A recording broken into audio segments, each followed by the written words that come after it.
South ఇండియాలోనే అతి తక్కువ ధరలకి రత్నాలనందించే ఏకైక సంస్థ 6JVR.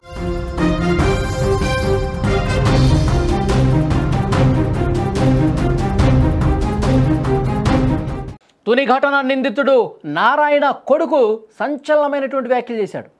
నా తండ్రి చేసిన దానికి తగిన శాస్తే జరిగిందని చెప్పాడు. నా తండ్రి చేసిన తప్పుకు ఇప్పుడు మేము శిక్ష అనుభవిస్తున్నామని చెప్పాడు. ఆడపిల్ల మీద చేయేస్తే నారాయణకు పట్టిన గతి అందరికీ పట్టాలి. అతను చేసినటువంటి పనికి ఇప్పుడు మా మీద కొంతమంది ట్రోల్స్ చేస్తూ ఉన్నారు. ఇది మాత్రం కరెక్ట్ కాదని చెప్తా ఉన్నాడు. తమ కుటుంబంపై ట్రోల్స్ ఇక ఆపండి అంటూ ఆయన కోరుతా ఉన్నాడు. మనందరికీ తెలుసు, రాష్ట్ర వ్యాప్తంగా కూడా తీవ్ర సంచలనమైంది. తునిలో ఒక బాలికకు సంబంధించి నారాయణ తాత వయసున్నటువంటి నారాయణ మనవరాలు వయసున్నటువంటి ఆ బాలికతో చేసినటువంటి ఆ దారుణ ఘటన మొత్తం రాష్ట్రం మొత్తం ఒక అగ్నిగోళంలాగా ఈ వార్త అనేది వ్యాపించినటువంటి పరిస్థితి. ఎందుకంటే ఇలాంటి వాళ్ళు సమాజంలో ఉండకూడదని చెప్పి ప్రతి ఒక్కరూ కూడా గొంతెత్తినటువంటి పరిస్థితి.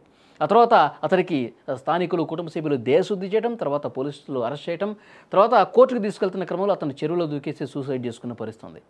కాబట్టి ఆ స్థానిక చెరువులో అతని మృతదేహం లభ్యం అయిన తర్వాత అతని మరణ వార్త విన్న తర్వాత కుటుంబ సభ్యులు కొంత కన్నీరు పెట్టుకున్నారు. వాళ్ళ కూతురు అయితే ఇది సోషల్ మీడియాలో ఎందుకు ట్రోల్ చేస్తూ ఉన్నారు, మా తండ్రిని ఆ విధంగా మీరు సోషల్ మీడియాలో పెడతా ఉన్నారు, ఇది కరెక్ట్ కాదని చెప్పి ఆమె కొంత బాధతో ఆమె కొంత ఆగ్రహం వ్యక్తం చేసినప్పుడు కూడా తండ్రి చనిపోయినప్పుడు కాబట్టి కూతురుగా బాధ ఉంటుంది. అలాగే కొడుకు కూడా రియాక్ట్ అయ్యాడు ఈ కేసుకు సంబంధించి. ఆ కొడుకు కూడా మాట్లాడాడు.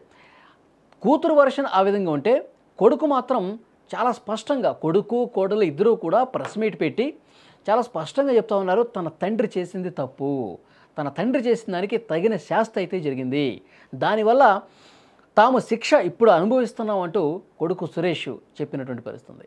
ఏ ఆడపిల్ల మీద చెయ్యేసినా నారాయణకు పట్టిన గతే అంటే నా తండ్రికి పట్టిన గతే ప్రతి ఒక్కరికి పడుతుంది, అందరూ జాగ్రత్తగా ఉండాలి అని చాలా స్పష్టంగా ఎక్కడో కూడా వెనకేసు రాల. తప్పు జరిగింది, తప్పు చేశాడు, ప్రపంచం చూసింది కాబట్టి శిక్ష అనుభవించాడు, తగిన శాస్తి జరిగిందని ఆయన తండ్రిని ఉద్దేశించి మాట్లాడిన పరిస్థితి. ఎస్, కొడుకు కరెక్ట్గా రియాక్ట్ అయ్యాడు.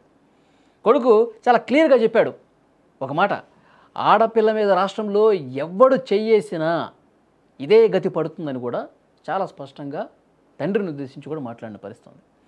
కాబట్టి రాష్ట్రంలో ఇలాంటి దుర్మార్గులు ఎవరైతే ఉన్నారో నారాయణ లాంటి వాళ్ళు, సో వాళ్ళకి ఏ గతి పడుతుంది, ఎంత సీరియస్గా యాక్షన్స్ ఉంటాయి ఈ ప్రభుత్వంలో అన్నది కూడా చాలా స్పష్టంగా. ఎందుకంటే పోక్సో యాక్ట్ పెట్టేశారు, మళ్ళీ బెయిల్ రాదనమాట. మైనర్ బాలిక మీద ఈ విధంగా చేస్తే ఇంత దారుణంగా శిక్షలు ఉంటాయి, ప్రపంచం ఇంత దారుణంగా వాళ్ళని చూస్తుంది, నీచంగా చూస్తుంది అన్న విషయం వాళ్ళకి తెలిసి రావాలి. ఇప్పుడు నారాయణ ఘటన ఒక ఉదాహరణగా నిలిచింది. ఎవడన్నా సరే ఒక అమ్మాయి మీద చెయ్యి వేయాలంటే గజగజ వణికిపోవాల్సిన పరిస్థితి వస్తుంది. దుష్టుల ఆట కట్టిస్తామని చెప్పి ఈ ప్రభుత్వం కూడా చాలా స్పష్టంగా పోక్సో యాక్ట్ పెట్టి చూపించింది. ఇప్పుడు ఈ కేసులో కొడుకు కోడలు చాలా క్లియర్గా స్పందించారు. తండ్రి అయినా సరే ఎవరైనా సరే ఇదే గతి పడుతుందని కూడా చెప్పారు. కూతురు మాత్రం నిన్న మనం ఆ వీడియో కూడా చూసాం. ఆమె ఏం చెప్తా ఉంటుంది, ఏమైనా ప్రూఫ్ ఉందా అంటుంది. మొత్తం జనం అంతా చూశారు, ఒక స్థానికుడు రికార్డ్ చేయటం వల్ల ఇది అందరికీ తెలిసింది, లేదంటే తెలీదు. గతంలో 3-4 సార్లు అట్లాగే తీసుకెళ్ళాడంట. ఇప్పుడు అది రికార్డు కావటం వల్ల అందరికీ సోషల్ మీడియాలో వైరల్ కావటం వల్ల నారాయణ ఎలాంటి వాడు అన్నది తెలిసింది.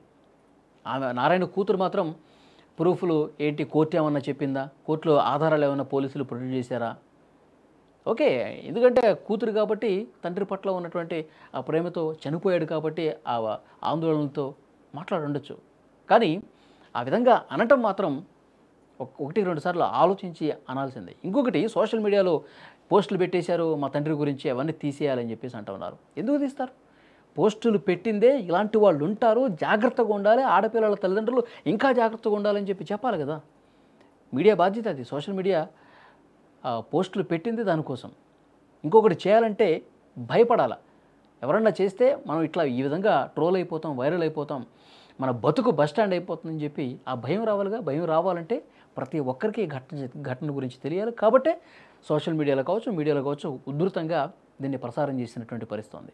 కానీ కొడుకు మాత్రం చాలా కరెక్ట్గా క్లియర్గా రియాక్ట్ అయ్యాడండి.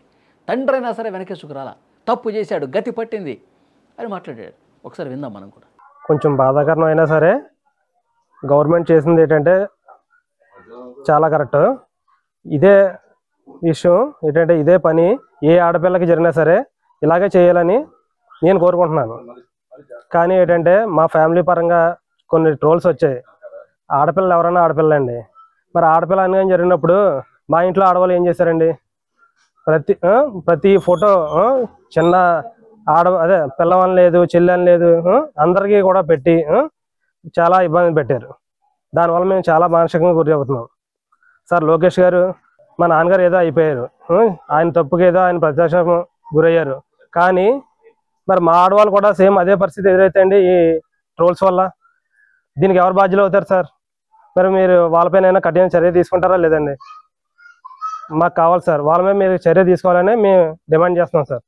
ప్రతి ఒక్క ఆడపిల్ల లైఫ్ లోనూ కూడా ఇలాంటి ఎదవలు ఎవరో ఒకరు ఉంటారు. అలాంటప్పుడు వాళ్ళందరికీ కూడా ఎదురెళ్ళాలని నేను కోరుకుంటున్నాను.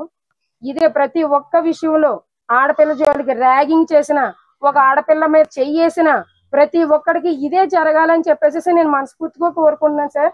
నాకు ఈ ఒక్క న్యాయం చేయండి. నా ఫ్యామిలీని రోడ్డుకి లాగేశారు సార్. నా చిన్న పిల్లలతో పాటు మమ్మల్ని ట్రోల్ చేస్తూనే ఉన్నారు.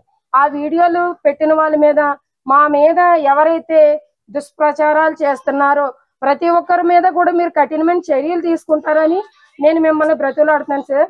ఒకవేళ మేము స్క్రోల్ చేసి ప్రతి ఒక్కరికి చెప్తున్నాను, నా వీడియో కానీ నా పిల్లల వీడియో కానీ బయటకు వచ్చిందా నేను అసలు మర్యాదగా ఊరుకోని. నేను ఇది రిక్వెస్ట్ పెట్టుకునేది ఏంటంటే, నేను మన సుపీరియర్స్ పైన చంద్రబాబు నాయుడు గారికి, పవన్ కళ్యాణ్ గారికి, మా నాన్న లోకేష్ అన్న గారికి మాత్రం నా విన్నపాన్ని నేను విలపించుకుంటున్నాను అంతవరకునే.